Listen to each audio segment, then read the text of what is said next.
డబ్బు, అనారోగ్యం, ఉద్యోగం, వ్యాపారం, అప్పులతో బాధపడుతున్నారా? మీకోసమే లాంచ్ యువర్ ఫ్యూచర్ ప్రోగ్రామ్.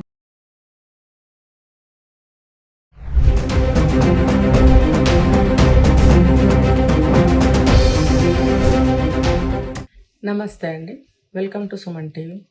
నేను మీ రజనీరమ.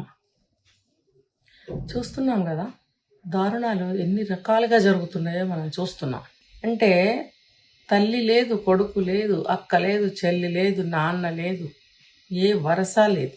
కోపాలు, ఆవేశాలు, పంతాలు, పట్టింపులు, ఆస్తులు, కులాలు, మతాలు, వీటి వల్ల ఎన్ని దారుణాలు జరుగుతున్నాయి. ఇప్పుడు మనం చూసామంటే రాయలసీమ అన్నమయ్య జిల్లాలో శ్యామలాదేవి, శ్యామలాంబ పేరు, ఆవిడకి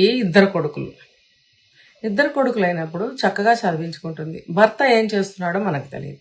పిల్లల్ని ఇద్దరిని చదివించుకుంటుంది. చక్కగా 22 సంవత్సరాలకి MBAలో జాయిన్ అయ్యాడు, చక్కగా చదువుకుంటున్నాడు. అంటే అతను MBAలో జాయిన్ అయ్యాడు అంటే ఎంత చక్కని స్టూడెంటో మనకి ఇక్కడ అర్థమవుతుంది.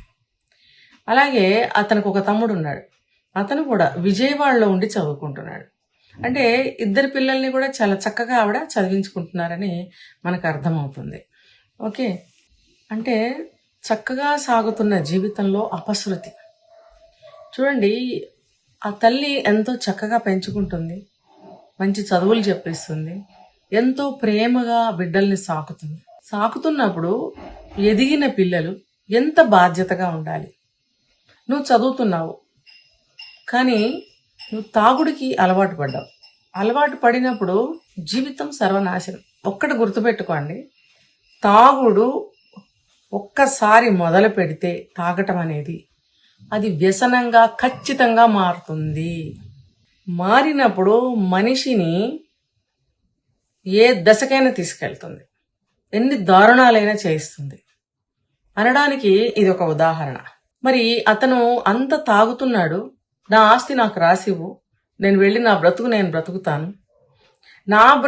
బ్రతుకుతాను అని అన్నప్పుడు ఆస్తి ఎందుకండి? అంత బాధ్యతే ఉన్నవాడవైతే నువ్వు తాగి తల్లిని హింస పెడతావా? దారుణంగా హింస. ప్రతిరోజు తాగిన వాళ్ళు ఏం చేస్తారో మనకు తెలుసు. గొడవ పడటం, ఆర్గ్యూ చేయడం, నస పెట్టడం, బూతులతో మాట్లాడటం, చివరికి కొట్టడానికి కూడా దిగజారరు. ఆవేశం కట్టలు తెంచుకుంటే చంపటానికైనా దిగజారరు. మరి అటువంటి మహమ్మారి తాగుడికి ఎందుకు అలవాటు పడుతున్నారు? ఒకళ్ళని చూసినప్పుడు రెండో వాడికి అర్థమవుతుంది కదా. సరే, ఈ పక్కింట్లో ఈ సంఘటన జరిగింది, దానివల్ల కుటుంబం సర్వనాశనం అయ్యింది, మనం జాగ్రత్తగా ఉండాలి అనేది అర్థమవుతుంది కదా. అందరికి అర్థమైనప్పుడు జాగ్రత్తగా ఉండాలి. కరోనా వచ్చినప్పుడు ఎంత జాగ్రత్తగా ఉన్నారండి అందరూ. అమ్మో, వాళ్ళు ఇంతమంది చనిపోయారంట, ఎన్ని లక్షల ఆస్తులు కోల్పోయారంట వాళ్ళని బ్రతికించుకోవడానికి అన్నప్పుడు ఎంత భయంగా జాగ్రత్తగా ఇళ్లలోనే ఉండి ఆరోగ్యాన్ని ఎంత బాగా కాపాడుకున్నారు. మరి జీవితాన్ని కూడా అంతే అలాగే బాగు చేసుకుని కాపాడుకోవాలి కదండి. ఎందుకు మరి భయం లేకుండా ఉన్నారు? చావు అంటే అంత భయం ఉన్నప్పుడు చావు ఏ రూపంలోనైనా రావచ్చు.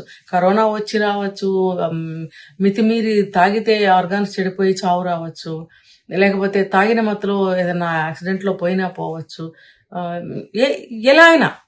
మరి అలాంటప్పుడు దానికి భయపడి ఎందుకు ఉండటం లేదు?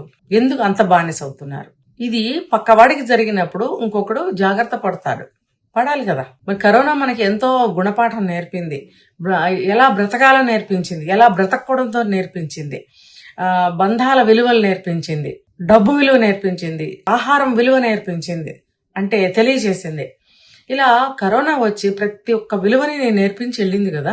ఎంతకాలం అయింది చూడండి. ఒక తరం వరకు కూడా గుర్తుండిపోవాల్సినటువంటి మాయదారి మహమ్మారి కరోనా. మరి అటువంటిది నిండా 4 ఏళ్ళు 5 ఏళ్ళు అవ్వకుండానే జనం మర్చిపోయి మళ్ళీ విచ్చలవిడిగా మొదలు పెట్టారా? మరి దీనంటికి కారణం ఎక్కడని వెతకాలి? ఎవరిది దోషి అని మనం నిర్ణయించాలి. ఇన్ని సంవత్సరాలు కష్టపడి పెంచుకున్న ఒక తల్లి బిడ్డల్ని ఎందుకు చంపుతుందండి? అసలు ఎందుకు కొడుతుంది? అది ఆలోచించారు ఎవరైనా? ఒక దెబ్బ వేస్తుంది చిన్నప్పుడు, లేదా 10 ఏళ్ళు వచ్చాక వేస్తుంది, లేదా 15 ఏళ్ళు వచ్చాక వేస్తుంది. ఎందుకు వేస్తుంది అంటారు? తను తప్పు చేశాడు కాబట్టి ఒక దెబ్బ వేస్తుంది, చదువుకోవట్లేదు కాబట్టి ఒక దెబ్బ వేస్తుంది. ఇప్పుడు చదువుకోకపోతే భవిష్యత్తు లేదు కాబట్టి చదువు విలువ చదువుకో అని ఒక దెబ్బ వేస్తుంది. మరి అలాగే ఇలా పెద్దవాడై తాగి ఈ రకంగా చేస్తుంటే కూడా అంత వయసు వచ్చిన పిల్లాడిని కొట్టలేదు కాబట్టి మాటలతోటి మందలిస్తారు తల్లిదండ్రులు. నువ్వు అలా ఉండటం మంచిది కాదు, అలా ఉండతగదు, నీకు బాధ్యత ఉండాలి, బాధ్యత తెలుసుకో, పెద్దవాళ్ళైన తల్లిదండ్రుల్ని చూసుకోవాలి, నువ్వు మంచిగా చదువుకొని ఒక ఉద్యోగంలో చేరి ఏమన్నా కష్ట సుఖాలు కష్ట నష్టాలు ఉంటే వాటిని కడతెర్చి, అప్పులేమన్నా ఉంటే నీ చెయ్యి సాయం తండ్రికి ఇచ్చి ఆ అప్పులో నుంచి బయటపడేసి, అక్కచెల్లెళ్ళు ఉంటే పెళ్లిళ్ళకి, వాళ్ళ చెల్లెళ్ళకి పెళ్లిళ్ళ సాయానికి ఏదైనా నీ వంతు డబ్బు రూపంలో కానీ నీ చేతితో సాయం ఏదైనా సరే ఇంట్లో చేయటం కానీ అలాంటి బాధ్యతలు నిర్వర్తించే వయసు. మరి నువ్వు అలా ఉండవలసింది పోయి తల్లితో తిట్టించుకుంటూ కొట్టించుకుంటూ చుట్టుపక్కల వాళ్ళతో చిత్కారాలు పొందుతూ ఇటువంటి జీవితం అవసరమా చెప్పండి? ఇలాంటి జీవితం ఏదో ఒక రోజుకి ఏదో ఒక విధంగా అంతం అవ్వక తప్పదు. ఆవిడ ఏమనుకుందంటే నానా చిత్రహింసలో పెడుతున్నాడు, మేబీ కొడుతున్నాడేమో, నా ఆస్తి నాకు ఇచ్చే అని చెప్పి టార్చర్ పెడుతున్నాడు. మనం ఇలాంటి సంఘటన ఒకటి చూసాం ఆ మధ్య. అన్న ఇలా చేస్తున్నాడని చెప్పి తమ్ముడు నరికి చంపేశాడు అన్నని. తల్లిదండ్రులు ఏమీ అనలేదు. ఎందుకంటే టార్చర్ ఆ రేంజ్ లో ఉంటుంది. అయితే మాత్రం నువ్వెవరు చంపడానికి అని తల్లిని అంటే మాత్రం ఆ ప్రశ్నలోనే ఆన్సర్ ఉందండి. తల్లి, నేను నానా బాధలు భరించి నవమాసాలు మోసి ఈ భూమి మీదకి తీసుకొచ్చిన ఒక బిడ్డ సొసైటీకి కనీసం ఇంటికి సహాయపడే విధంగా ఉండాలి అనుకుంటుంది. అంటే ఏ తల్లి అయినా సరే ఒక బిడ్డకి జన్మనిస్తే ఒక రాష్ట్రానికే కానీ, ఒక ఊరికే కానీ, ఒక దేశానికే కానీ ఒక మంచి పౌరుడిగా తయారు చేసి ఇవ్వాలి. అంటే ఆ పౌరుడు వల్ల లాభం జరగకపోయినా ఒక నష్టం మాత్రం జరగకూడదు అనే ఉద్దేశంతో పెంచాలి. సరే, అంత లేదు మనకి దేశభక్తి అనుకుందాం, కనీసం మన ఇంట్లో మనందరం బాగుండాలి, మన కుటుంబం అంతా చాలా బాగుండాలి, మనకి ఎటువంటి అపశృతి మన కుటుంబంలో రాకూడదు అనే విధంగానే పెంచుతారు. అంటే వాళ్ళకి అనుకూలంగానే పెంచుకుంటారు, వాళ్ళ ఇంటికి తగ్గట్టుగా పెంచుకుంటారు. అంతేగాని చంపాలని ఏ తల్లి అనుకోదు. ఒక తల్లిని ఆ మధ్య చూస్తే సెక్సువల్ గా వేధించిన కొడుకు తాగి తాగి తాగి మరి తాగి రోజు తల్లిదండ్రుల్ని కొట్టడం, చంపబోవటం. అప్పుడు ఆ తల్లి ఏం చేయాలి అంటే, ఇప్పుడు నేను చెప్పాను, ఒక బిడ్డని కంటే దేశానికి గాని, ఒక ఊరికి గాని, రాష్ట్రానికి గాని ఒక మనం కనదలుచుకుంటే ఒక మంచి పౌరునిగా తీర్చిదిద్దాలి, దిద్ది సమాజానికి అందించాలి. సమాజానికి మంచి చేయకపోయినా చెడు చేయకుండా ఉండే విధంగా మనం పెంచి సమాజానికి అందివ్వాలి ఒక మంచి సిటిజన్గా. ఇలాంటి పుత్రులనాలా, బిడ్డలనాలా, సంతానం అనాలా, వీళ్ళు ఇలాంటి వాళ్ళ వల్ల ఏ ఒక్కళ్ళకి కూడా మంచి జరగదు. లాభ నష్టాలు పక్కన పెడితే ఏ వ్యక్తికి పక్క వ్యక్తికి ఎవరికి కూడా మంచి అనేది జరగదు. వాళ్ళు ఎక్కడుంటే అక్కడ పక్క వాళ్ళకి చాలా అంటే చాలా చెడు జరుగుతూ ఉంటుంది. ఇంకా తల్లిని ఈ విధంగా టార్చర్ పెడుతుంటే, నా ఆస్తి నాకు రాసి, నీ ఆస్తి ఎక్కడుందిరా కొడుక, నువ్వు ఎన్నడు సంపాదించి తల్లి ఒళ్ళో నింపావునైనా అప్పుడు కూడా నువ్వు తల్లిని అడగకూడదు. కష్టపడి నిన్ను పెంచినప్పుడు నువ్వు కూడా కష్టపడి అంత తీసుకొచ్చి తల్లి ఒళ్ళో పోస్తే అది కూడా నువ్వు అడగకూడదు. ఏమిచ్చినా రుణం తీరదంటారు. మరి అలాంటప్పుడు నువ్వు అంత డబ్బు తీసుకొచ్చి తల్లి ఒళ్ళో వేస్తే కూడా నీ రుణం తీరదే, అది కూడా నువ్వు అడగటానికి నీ అర్హత లేదే. అటువంటిది నీది కాని ఆస్తి నీ పేరు మీద రాయమనటానికి నీకు ఎక్కడ అర్హత ఉంది, హక్కు ఉంది? MBA చదువుతున్నావు కదా, కనీసం మినిమం తెలుసా నీకు? చట్టం తెలుసా? అంటే నువ్వు తాగి మత్తులో స్పృహ కోల్పోయి నోటుకొచ్చినట్టు వాగి ఇస్తావా చస్తావా అని కూర్చుంటే చెల్లుతుంది అది? గుర్తుపెట్టుకోండి, ఎవ్వరూ కూడా ఆస్తులు అడగటానికి వీలు లేదు. వాళ్ళు ఇష్ట ప్రకారం ఇస్తే ఎప్పుడు ఇస్తారో అప్పుడు తీసుకోవడమే. ఎవరికి అర్హత అనేది ఉండదు, హక్కు అనేది ఉండదు. హక్కు ఎప్పుడు ఉంటుంది? వాళ్ళు చనిపోయి ఇంకా ఎవరు వారసులు లేనప్పుడు మీరు పుట్టారు కాబట్టి మీకే ఇస్తారు. ఎవరికో ఎందుకు ఇస్తారు? కష్టపడి అంత ఆస్తి సంపాదించినప్పుడు బిడ్డలకే చెందాలనుకుంటారు ఎటువంటి తల్లిదండ్రులే. మీరు మీ వయసులు ఎంత, మీ జీవితాలు ఎంత, చదువుకుని ఉద్యోగంలో చేరి కొంత సహాయపడాల్సింది పోయి తల్లిదండ్రులు సంపాదించిందో, తాత ముత్తాతలు సంపాదించిందో మీరు లాక్కోవడం ఏంటి? రాసి ఇవ్వమనడం ఏంటి? కొట్టడం ఏంటి? మేము బయటకు వెళ్ళి బ్రతుకుతామనడం ఏంటి? ఇదంతా కాదు, కుదరదు. ఇదంతా కూడా మీరు కష్టపడి ఒక ప్రయోజకులు అయిన తర్వాత మీ జీవితాలు, అందరి జీవితాలు ఆనందమయంగా ఉంచి మీ జీవితాన్ని ముందుకు తీసుకెళ్తున్న క్రమంలో మీకు ఏదైనా కష్టం వస్తే మీరు అడగకుండానే తల్లిదండ్రులు సహాయం చేస్తారు. తదనంతరం మిగిలిందంతా మీకే వస్తుంది. కనీసం ఈ మాత్రం లా తెలుసుకోండి అందరూ కూడా.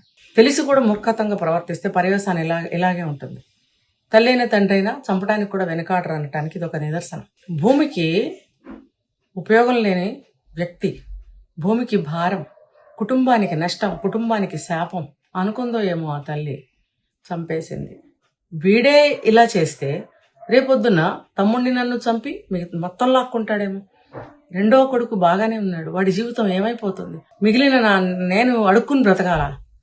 ఇటువంటి భావాలకు ఆవిడ పోయినప్పుడు వీడిని అడ్డం తీసేయండి. ఎలా చంపింది, ఎవరికి సుపారీ ఇచ్చింది, ఎంతమందిని ఆవిడ అపాయింట్ చేసుకుంది, ఎంతమందికి ఎన్ని లక్షలు ఇచ్చింది, ఇదంతా అప్రస్తుతం. ఆ మనిషి హృదయం అంత కఠినంగా చేసింది ఎవరు అంటే ఆ కొడుకు. ఆవిడ ఎంత చదువుకుందో మనకు తెలియదు. కొడుకుని అంత చదివిస్తున్నప్పుడు, చదువుకున్న ఆ కొడుకు ఎంత విచక్షణ రహితంగా ప్రవర్తిస్తున్నప్పుడు, మరి ఈవిడ ఒక తల్లి అని మనం ఒక పేరు పెట్టాము, కానీ ఆవిడ కూడా ఒక మనిషే కదండి. ఆవిడ మనిషే కదా. ఆవిడికి దెబ్బ తగిలితే నొప్పే వస్తుంది, ఇంకేమి ఆనందం కలగదు ఆవిడికి.